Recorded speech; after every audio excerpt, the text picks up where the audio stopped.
வணக்கம் சார். வணக்கம் ஐயா. சார் இப்போ டிட்வா புயல் நகர்ந்துகிட்டு வர்ற அந்த பாதையில அடுத்தடுத்த முன்னேற்றம் ஏற்படுது. எந்த அளவுக்கு கிட்ட நெருங்கிட்டு இருக்கு அப்படிங்கிறதெல்லாம் வானிலை ஆய்வு மையம் தரப்புல இப்ப சொல்லிட்டு இருக்காங்க. செய்திகள்ல பார்த்துட்டு இருக்கோம். ஆனா ம். ஒரு வகையான மாற்றம் ஏற்படலாம்னு சொல்லப்படுது இல்லையா? அ ஆமாங்கய்யா. புயல்லயா இருக்கட்டும், இல்ல அது குடுக்க போற மழையிலயா இருக்கட்டும். அது இப்போ எப்படி ம். இருக்க போகுதுங்க சார்? முதல் கட்ட தகவல் என்ன? கண்டிப்பாக. தற்பொழுது நேற்றைக்கு இரவு நாகப்பட்டினம் மாவட்டத்திற்கு மிக நெருக்கமாக 23 கிலோமீட்டர் தொலைவு வரைக்கும் நெருக்கமா வந்துருச்சு அதோட மையம்.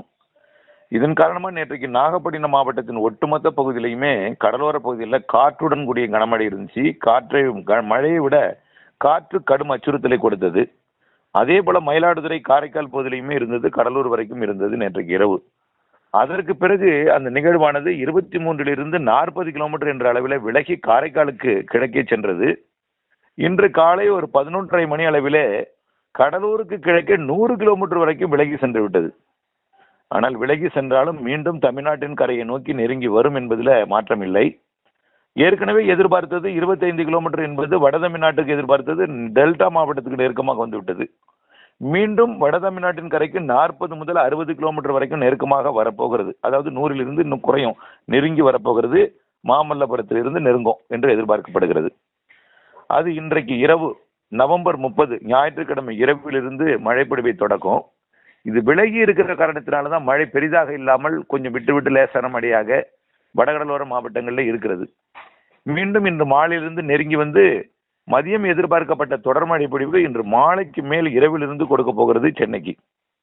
ஆனால் நாம எதிர்பார்த்தது 30ஆம் தேதி சென்னை அருகே வரும் என்றும், 1ஆம் தேதி வட சென்னை மற்றும் திருவள்ளூர் மாவட்டம் அருகே இருக்கும் என்றும், அதற்கு பிறகு அது அப்படியே கடலுக்குள் விலகி சென்றும் என்றும், விலகி சென்று யூடர்ன் போடும் என்று சொன்னோம்.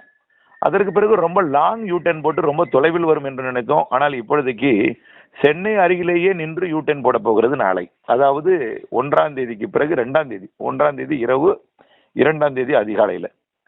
ஆக இன்றைக்கு வரக்கூடிய இந்த மழை சென்னை மாநகரம் மற்றும் திருவள்ளூர் மாவட்டத்தோட கிழக்கு பகுதி மற்றும் செங்கல்பட்டு மாவட்டத்தோட கிழக்கு பகுதியில் இன்று இரவிலிருந்து சற்று கனமழை இருக்கும்.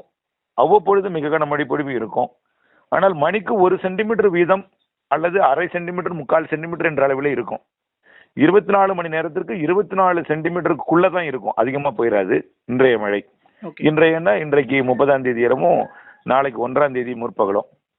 இந்த மழைப்பொழிவு பெரும்பாலும் கடல் ஓரத்தில் தான் இருக்கும். அதாவது பூந்தமல்லி, தண்டலம் மற்றும் ஸ்ரீபெரும்புதூர் அதனை ஒட்டியுள்ள பகுதியை விட கிழக்கே மவுண்ட் ரோடு ஒட்டியில கொஞ்சம் கூடுதலாக இருக்கும். அதற்கு கிழக்கே பார்த்தீங்கன்னா பழவேற்காடு முதல் மாமல்லபுரம் வரைக்கும் உள்ள எண்ணூர், பழவேற்காடு, கும்மிடிப்பூண்டிக்கு கிழக்கே இருக்கும், மவுண்ட் ரோடுக்கு கிழக்கே இருக்கும் நல்ல மழைப்பொழிவு. திருவான்மியூர், பெசன்ட் நகர், இப்படி விஜிபி, இப்படி அப்படியே கேளம்பாக்கம் போன்ற பகுதிகளுக்கு நல்ல மழைப்பொழிவு, கனமழைப்பொழிவு கொடுக்கும். மழை அதிகம் பதிவாவதெல்லாம் கடலோரத்தில் தான் இருக்கும்.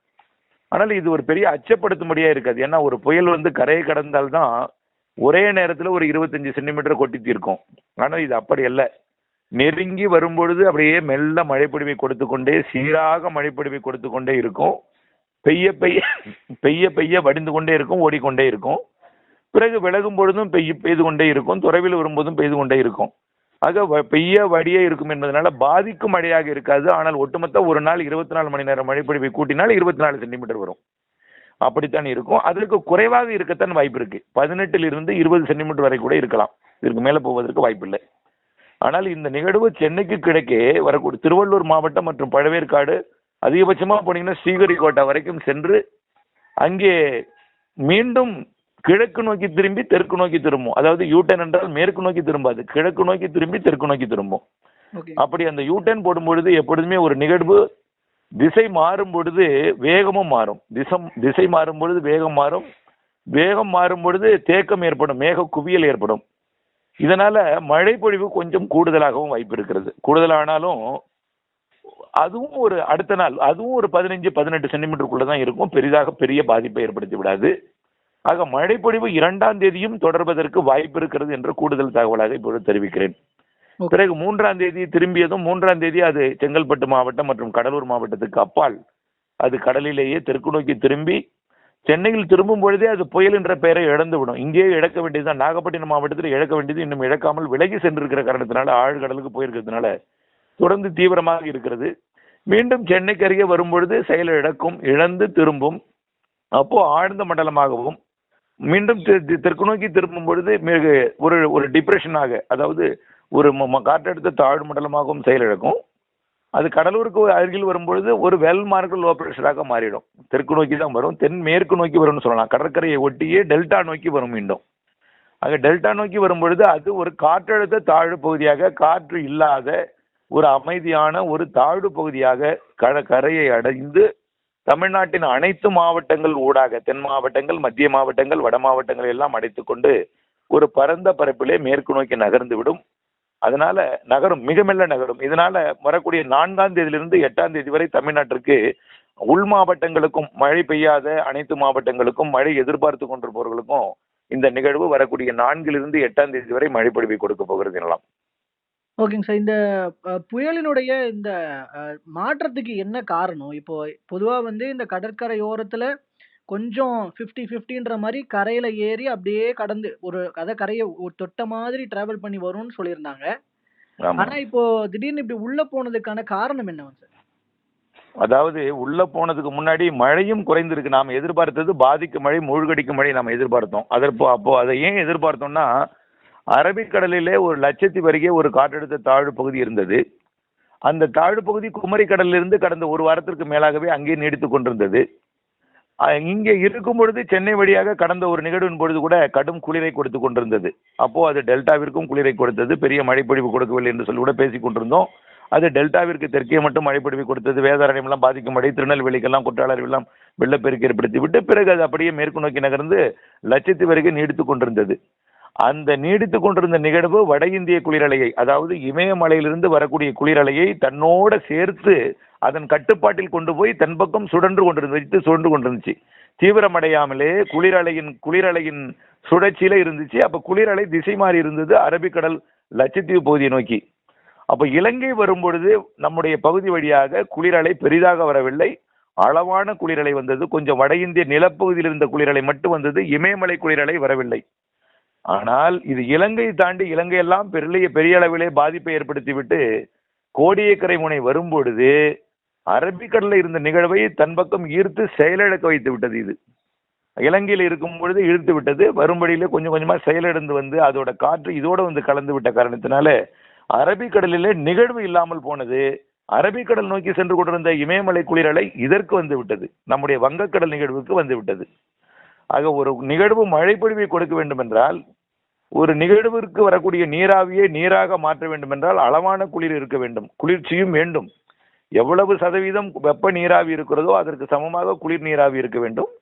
சதவீதம் கூடியதன் காரணமாக குளிர் புயலாக மாறி மழையை குறைத்தது. இருந்த போதிலும் கடலோர மாவட்டங்கள்ல மட்டும், கடலோர பகுதிகளில் மட்டும் மழை பொழிவை கொடுத்தது. உள்ளே பெரிதாக கொடுக்கவில்லை, இருந்ததானால். ஆனால் இந்த எதிர்பார்க்கப்பட்ட பாதிக்கும் மழை இல்லாமல் 25 சென்டிமீட்டர் வரைக்கும் கொடுத்து பயிர்களை மட்டும் மூழ்கடித்து சென்றிருக்கிறது இப்பொழுதைக்கு. இந்த நிகழ்வு வடகடலோரம் வரும்பொழுது என்ன ஆகுதுன்னா, அதிகமான குளிரலை மேலும் வர தொடங்கியது. அப்போ நேற்றைக்கு நாகப்பட்டினம் மாவட்டத்தில் கரையேற முற்படும் பொழுது குளிரலை அதிகமாக இருந்த காரணத்தினாலே அடர்மிகு ஊடகத்தில் நுழைய முடியாமல் முட்டி மோதி விலகி சென்று விட்டது எனலாம். பிறகு அது ஆழ்கடலுக்கு சென்று மீண்டும் கடலோரத்தை நோக்கி தீவிரமடைந்து நெருங்கி வருகிறது. நெருங்கி வந்தாலும் முட்டி மோதி மீண்டும் செயலிழந்து விடும். வடக்கும் செல்ல முடியாமல் அங்கும் குளிரலையின் தாக்கத்தின் காரணமாக திரும்பி மீண்டும் தெற்கு நோக்கியே திரும்ப போகிறது. தெற்கு நோக்கி திரும்பும் பொழுது செயலிழந்து விடும் என்பதனால குளிரலையிலிருந்து விடுபட்டு விடும். குளிரலையை ஈர்க்காது, குளிரலை ஈர்க்கும் சக்தி இழக்கும் என்பதனால இங்கே இருக்கக்கூடிய குளிர்ச்சியை வைத்து மழை பொழிவை கொடுக்க போகிறது எனலாம் வரக்கூடிய நாட்கள்ல. சார், இந்த மாற்றத்தினால எந்தெந்த மாவட்டங்கள்ல எந்த அளவிற்கான மழை போகிறது, எந்த அளவிற்கு மழை சில மாவட்டங்கள்ல குறைய போகிறது, அப்படி ஏதாவது மாற்றங்கள் இருக்கா? கண்டிப்பாக இப்போ சென்னை அருகிலே வரும் பொழுது இப்போ டெல்டா மாவட்டங்கள்ல மழை ஓய்ந்து விட்டது, கிட்டத்தட்ட ஓய்ந்து விட்டது. லேசாக தூறல் கொடுத்து கொண்டிருக்கிறது கடலோர பகுதிகளில். மேகமூட்டமாக இருக்கிறது தெற்கு டெல்டாவிலே. இவை இனிமேல் விலகிவிடும், டெல்டாவிலே படிப்படியாக விலகிவிடும். மாலை கூட தெற்கு டெல்டாவிலே வெயில் வந்துவிடும், நாளை வெயில் வந்துவிடும் டெல்டாவிற்கு. ஆனால் மழை பொழிவு பொறுத்த வரைக்கும் கடலூருக்கு வடக்கே இன்றைக்கு இரவு மழை இருக்கும். மீண்டும் அந்த நிகழ்வு நெருங்கி வரும் பொழுது கடலூரிலே லேசான மிதமான மழையாகவும், சற்று வடக்கே இருக்கக்கூடிய புதுச்சேரிக்கு வடக்கே இருக்கக்கூடிய விழுப்புரம் மாவட்டத்திற்கு சற்று கனமழையாகவும், செங்கல்பட்டு மாவட்டத்தின் எல்லாமே கடலோரம் தான். உள்ளே பெரிதாக மழை இருக்காது. கடலோரம் மட்டுமே. உள்ளே குளிரின் தாக்கம் அதிகமாக இருக்கும். அதுவும் இரவு நேரம் வரும் என்பதனால இரவு நேரம் கூடுதல் குளிர் இருக்கும், வெயில் இல்லாத காரணத்தினால. ஆகவே இரவு நேரத்துல உள்ளே மழை பொழியாது. கடலோரம் மட்டுமே மழை பொழியும். அப்ப மாமல்லபுரம் மற்றும் அந்த விழுப்புரம் மாவட்டத்தோட மரக்காணம், அப்படியே சென்னை கடலோரம் மற்றும் திருவள்ளூர் மாவட்ட கடலோரத்திற்கு இன்றைக்கு இரவு நல்ல மழைப்பொழிவை கொடுக்கும். உள்ளேயும் கொடுக்கும். தூறல், சாரல், குளிருடன் கூடிய மழைப்பொழிவை உள்ளே கொடுக்கும். நாளை பகலிலே கொஞ்சம் மிதமானது முதல் சற்று கனமழையை சென்னையின் உள்பகுதிகளிலையும், அதே போல திருவள்ளூர் மாவட்டத்தின் மேற்கு பகுதி திருத்தணி வரைக்கும், அதே போல ராணிப்பேட்டை மாவட்டம் மற்றும் திருவண்ணாமலை மாவட்டத்தோட கிழக்கு பகுதி மற்றும் வேலூர் மாவட்டத்தின் ஒரு சில பகுதிகளுக்கு வரைக்கும் லேசான மிதமான மழை பொழிவை கொடுக்கும். தெற்கு ஆந்திராவிலும் கொடுக்கும். ஆனால் கொஞ்சம் அச்சுறுத்தும் ஒரு 15 சென்டிமீட்டர் மழை என்பது 15, 18, 20க்குள் இருக்கக்கூடிய மழை என்பது சென்னை உள்ளிட்ட சென்னை, திருவள்ளூர் மற்றும் செங்கல்பட்டு மாவட்ட கடலோரத்தில் மட்டும் இருக்கும். இது இந்த நிகழ்வு 2ஆம் தேதி வரை அங்கே மழைப்பொழிவை கொடுத்து விட்டு, அது கிருஷ்ணகிரி, தருமபுரிக்கெல்லாம் மேகமூட்ட தூறலை மட்டும் கொடுக்கும். அங்கே இருக்கும் பொழுது மேகமூட்ட தூறல், பெங்களூரும் கூட மேகமூட்ட தூறல், சாரல், நனைக்கும் மழை பொழிவை கொடுக்கும். அதுல பெரிய மழை இருக்காது. அதனால செயலிழந்து திரும்பும் பொழுது மழை எங்குமே இருக்காது. அது சென்னையிலும் இருக்காது, டெல்டாவிலும் இருக்காது, சற்று அப்பால் இருக்கும். 4ஆம் தேதி நெருங்கி செயலிழந்து அதோட பரப்பை விட்டத்தை செயலிழக்கும் போது விட்டம் அதிகரிக்கும். அதோட பரப்பு அதிகரிக்கும் பொழுது ஒட்டுமொத்த தமிழ்நாட்டின் ஊடாக இது நகர்ந்து செல்லும் பொழுது அந்த கிருஷ்ணகிரி, தருமபுரிக்கு, வேலூர் மாவட்டம், அதாவது ஆந்திர எல்லையோர மாவட்டங்கள் மற்றும் கர்நாடக எல்லையோர மாவட்டங்களுக்கு ஒரு குறைவான லேசான மழை பொழிவையும், மத்திய மாவட்டங்கள், வட உள் மாவட்டங்களோட தெற்கு பகுதி, அதாவது விழுப்புரம், சேலம், கள்ளக்குறிச்சி, அப்படியே ஈரோடு, நீலகிரி, இந்த மாவட்டங்களும், இந்த மாவட்டங்களுக்கு தெற்கே உள்ள டெல்டா மற்றும் மத்திய மாவட்டங்கள், திருச்சி, தென் மாவட்டங்கள், எல்லா மாவட்டங்களுக்குமே இந்த நிகழ்வு மழைப்பொழிவை கொடுக்கும். மழை இந்த நிகழ்வு கொடுத்த மழைப்பொழிவை கூட, அதாவது உள் மாவட்டங்களுக்கு இந்த நிகழ்வு கொடுத்த மழைப்பொழிவை விட கூடுதல் மழைப்பொழிவு அந்த நிகழ்வு கொடுக்கும். அது நீடித்து நின்று பெய்யக்கூடிய மழையாகவும், திடீரென்று விட்டு விட்டு பெய்யும் மழையாக, கொஞ்சம் நீடித்து நின்று பெய்யும் மழையாகவும் இருக்கும் என்று எதிர்பார்க்கப்படுகிறது. ஓகேங்க சார். தற்போதைய வானிலை நிலவரம் தொடர்பான உங்களோட தகவல்களை பகிர்ந்து கொண்டமைக்கு நன்றிங்க சார்.